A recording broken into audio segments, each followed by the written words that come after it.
इस आदमी को बाल कटवाने के लिए कई बागवानों की जरूरत पड़ी।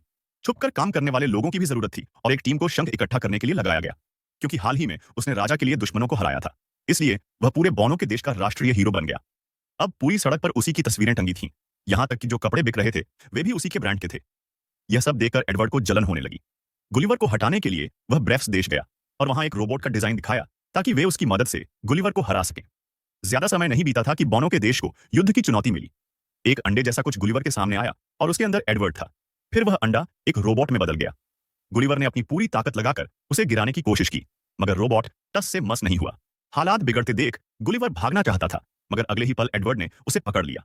फिर गुलिवर ने जोर जोर से माफी मांगनी शुरू कर दी। राजा और राजकुमारी ने उससे बौनों के देश की रक्षा की गुहार की। आखिरकार उसने सच्चाई बताई कि उसने पहले जो कुछ भी कहा था वह सब झूठ था। इसके बाद उसे एक लकड़ी की बेड़ी से बांधकर एक वीरान टापू पर निर्वासित कर दिया गया। जब वह वहां जागा तो एक बोतल ने उसे पकड़ लिया था। फिर जब उसने शीशे में देखा तो पाया कि उसने राजकुमारी की ड्रेस पहन रखी है। इसके बाद उसने एक विशाल चेहरा देखा। वह बौनों का देश छोड़कर अब दैत्यों के देश में पहुंच गया था और अब वह एक दैत्य का खिलौना बन गया था। जब वह घबराया हुआ था तभी हॉरेस ने उसे ढूंढ निकाला। दरअसल बौनों के देश ने एक और दैत्य को पकड़ लिया था और वह थी डार्सी, जिससे गुलिवर चुपके से प्यार करता था। यह खबर सुनकर गुलिवर ने हिम्मत जुटाई, पैराशूट लेकर दैत्यों के देश से भाग निकला और एक गुफा में डार्सी और बंदी बने राजा को ढूंढ निकाला। आखिरकार उसने हिम्मत की और डार्सी से अपने प्यार का इजहार किया। डार्सी के आने से उसे साहस मिला।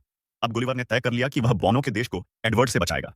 जब वह युद्ध के मैदान में पहुंचा तो वह अब पहले जैसा डरपोक नहीं रहा। डार्सी के प्रोत्साहन से वह एडवर्ड के रोबोट की ओर लपका, मगर यह रोबोट अब बिजली भी छोड़ सकता था और गुलिवर को जोर का झटका लगा। वह जमीन पर गिर पड़ा। हॉरेस ने यह देखा तो घोड़े पर चढ़कर रोबोट की ओर भागा और उसके कंट्रोल रूम में घुसकर बिजली की सप्लाई काट दी।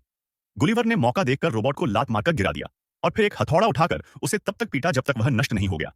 आखिर में गुलिवर ने जीत हासिल की। उसके समझाने पर बौनों का देश और ब्रेफस के लोग आपस में एकजुट हो गए।